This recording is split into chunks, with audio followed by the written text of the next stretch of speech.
இந்த ஆண்டு ஆடி மாத கடைசி வெள்ளிக்கிழமையில் வரலட்சுமி விரதம் வருவது சிறப்பு வாய்ந்ததாக கருதப்படுகிறது.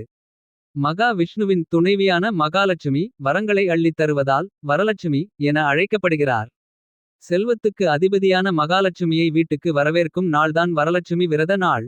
மகாலட்சுமி தேவியை வழிபட்டு வேண்டிய வரம் பெறும் சிறப்பான விரதம் வரலட்சுமி விரதமாகும்.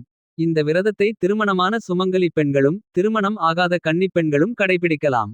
வரலட்சுமி விரதத்தை ஒவ்வொரு ஆண்டும் தவறாது கடைபிடித்து வரும் வீட்டில் வறுமை திருமணத் தடை இருக்காது. திருமணமான பெண்களுக்கு மாங்கல்ய பலம் கிடைக்கும் என்பது நம்பிக்கை.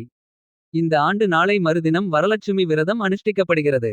இந்த ஆண்டு வரலட்சுமி விரத தினம் ஆடி மாத கடைசி வெள்ளிக்கிழமையில் வருவதும் மகாவிஷ்ணுவிற்குரிய வளர்பிறை ஏகாதசி விரத தினத்தில் வருவதும் தனிச்சிறப்பு வாய்ந்ததாக கருதப்படுகிறது. பூஜை செய்வது எப்படி? திருமணமான பெண்கள் அதிகாலையிலேயே எழுந்து வீட்டு வாசலில் கோலம் இட்டு விளக்கேற்றி மகாலட்சுமியை வாசலில் இருந்து அழைத்துச் சென்று பல விதமான மந்திரங்கள் சொல்லி வழிபடுவது வழக்கம். மகாலட்சுமி அலங்காரம். பூஜைக்கான கலசத்தை மகாலட்சுமி போன்று அலங்காரம் செய்ய வேண்டும்.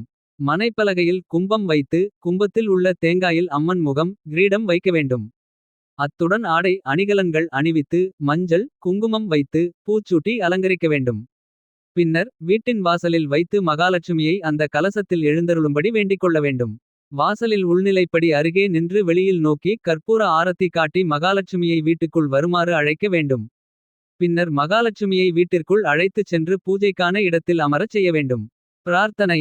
இப்போது மகாலட்சுமி வீட்டுக்குள் வந்துவிட்டதாக பாவனை செய்து அன்னைக்கு மனம் குளிர பூஜைகள் செய்ய வேண்டும்.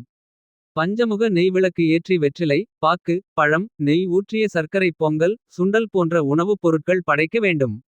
இதையடுத்து மங்களகரமான தோத்திரங்களை சொல்லலாம். மகாலட்சுமிக்கு உரிய பாடல்களை பாடலாம். நோன்பு கயிறை சாற்றி பூக்களால் அர்ச்சிக்க வேண்டும். லட்சுமியின் 108 போற்றி லட்சுமி அஷ்டோத்திரசதம் கனகராதா ஸ்தோத்திரம் சொல்லலாம்.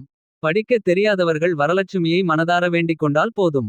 பின்மேற்கோள்குறி மகாலட்சுமி தாயே எங்கள் வீட்டில் நிரந்தரமாக தங்க வேண்டும். எங்களுக்கு எல்லா செல்வங்களையும் தந்தருள வேண்டும் என்று மனமுருக பிரார்த்தனை செய்து பூஜையை நிறைவு செய்ய வேண்டும். பூஜையில் வைத்திருந்த நோன்புச்சரடை மஞ்சள் குங்குமம் இட்ட மலர்களோடு சேர்த்து கழுத்தில் கட்டி கொள்ள வேண்டும். சுமங்கலி பெண்கள் இந்த விரதத்தின்போது தாலிக்கயிற்றை வைத்து பூஜை செய்து அதனை அணிந்து கொள்ள வேண்டும்.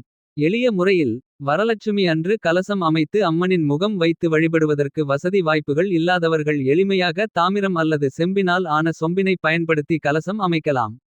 இதற்கு அம்மன் முகம் இல்லை என்றால் வெறும் தேங்காயில் மஞ்சள் பூசி அதில் குங்கும திலகம் இட்டு வைத்து வழிபடலாம். கலசம் அமைக்கவும் முடியாது என்பவர்கள் அம்மனின் படத்தை வைத்து வழிபடலாம். மகாலட்சுமியின் படமும் இல்லை என்பவர்கள் ஒரு சிறிய அகலில் தீபம் ஏற்றி வைத்து அதை மகாலட்சுமியாக பாவித்து வழிபடலாம்.